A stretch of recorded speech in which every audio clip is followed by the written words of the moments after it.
Okay, once again I'm back for part 3 where I do a review of the weapons, gimmicks, and let's see, final thoughts. Right.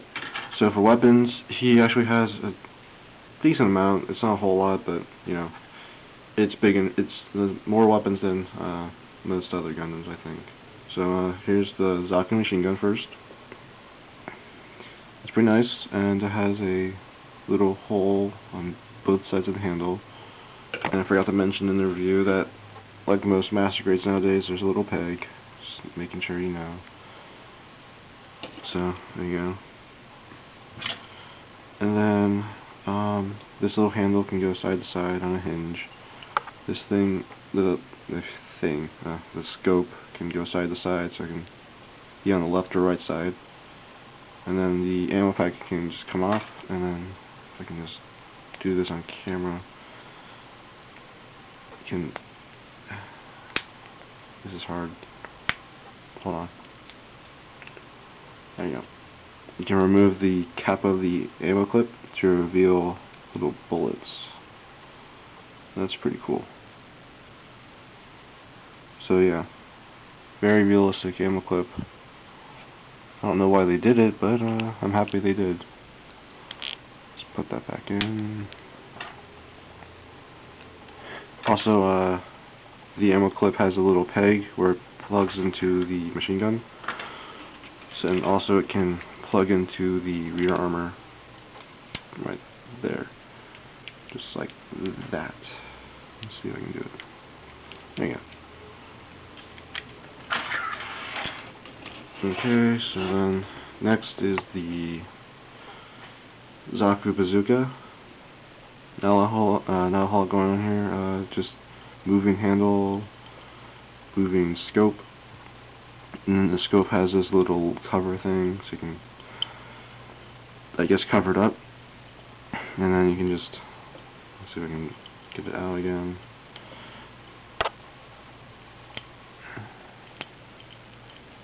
There you go. You can get back out, you know, close it up when it's not in use, that's about it. There's no holes on this side, so you can only use it on the right hand. But on the right hand, there are, if you can zoom in on, 2 holes. One for straightforward holding, and then a second one for when the hand's at an angle, like so. So you can hold it over your shoulder. That comes handy for the larger bazooka I'm about to show. So, let me show it. And then this is the larger bazooka, which I've been told is the Dom's bazooka. It's pretty nice, really big, obviously. I can barely fit in the camera shot. And in comparison to the Zaku, it's about as tall as he is. For moving parts, there is the scope again, the handle again, and then this thing. I actually don't know what it is. If someone could tell me, feel free to let me know. I'm pretty sure it's something to do with a handle or something. I don't actually know, really. And then it has this big ammo clip that does nothing. Once again, no peg holes here. And the same thing here with the 2 pegs, where if the Zaku needed to hold it over the shoulder, he would grab it like this instead of directly from the side, because it's kind of hard to do that. So they made it so you can hold it like that, and it would work. So that was a pretty good idea on Bandai's part. And that's it for the bazookas and guns. Lastly, he has a little Heat Hawk, completely unpainted, and it looks really nice. You can probably make out details like the little dots and the energy cable here. There's a, let's see, little hole on each side of the axe, so you can put them in the hand quite nicely. And then it comes with this little attachment piece which just pegs into the side armor, where you can clip it on by the handle, or actually by anything but the handle, really, and it just goes in like that. Alright, that's enough. That's it for the accessories. As for gimmicks, I already showed you the mono eye, so I'm just going to pull off his backpack, hopefully without ruining anything. Attach those energy cables. There you go. You remove his backpack, and you can see that there's a little switch right here, and like pull it to the side, and then open up this cockpit hatch, which you can also open. Reveals that, if it could stay open long enough, there. Reveal that the pilot has moved over there. So I'm just gonna, wow, this thing does not want to stay open. And what fell off? I'll leave that on for now. Open the other one up. See, it's empty, and then I'm just going to find that little switch again. See? Ooh, it's magic! It's magic! And I keep the pilot on this side because it's like the heart of the mobile suit, because, you know, a person's heart is generally around here, so if you get stabbed here or shot here, the pilot's dead, so that makes sense. I don't know why I really decided to do that. It's just kind of interesting to see that you could actually do that. And oh, wait, oh, that's what fell off. Here, head armor. There you go. Now it's time for me to attempt to put this back on and completely succeed. That's good. And okay, that was the pilot switching gimmick. And then now for the extra bit that I'm not sure if they say they're supposed to do it, but they reveal that you can show it at least. So basically what I have to do is remove this energy cable thing here. It just unpegs.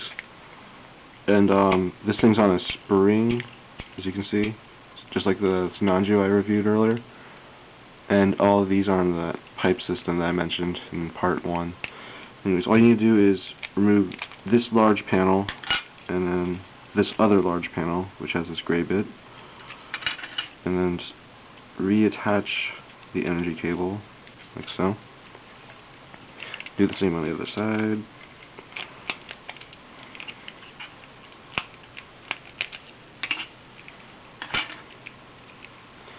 And now we have the Zaku 2.0 in the, I think it was the Black TriStar High Mobility version. And it was just a quick mod to make it like that. All you need to do is remove the armor. You can see that there are some differences if you've seen the High Mobility Zaku 2. There's different armor here. I think this is different here too. There's a few differences here and there, but it looks still pretty nice, because it's not as bulky anymore. The leg articulation has improved by like little to none. You can bend about 90 degrees now if you force it, or actually not force it, rather kind of get around the knee armor. So it can bend a little bit more, but it's not that big of a deal. Let's see, that's it for the extra bits and gimmicks I can think of. Time for final thoughts. So for final thoughts, the Zaku 2 design was really great. I like the build, except for the sliding thing. That was the worst idea I think Bandai's ever thought of for a while. It's just kind of a pain to build, and I mean pain literally, not figuratively. Actually, maybe both, because it was pain. It was a pain in both ways. That's probably the only thing I didn't like about building it. The kit though is really nice. If you want more articulation, I'm pretty sure other people have already suggested it. Just get the normal Zaku 2.0. I'm sure the leg articulation is better. But if you really don't mind, you can either get this guy, or I think it's called the Shin Matsunaga version, which is white instead of red. So that's a good alternative. I'm not sure about the weapon choice there, because I'm pretty sure Jonny Raiden comes with the Dawn Bazooka exclusively, because the Black TriStar version has a swappable bazooka, and then I'm not sure about Shin Matsunaga yet, so I might just put an annotation there. anyways, that's it for this review, and I'll see you guys next time.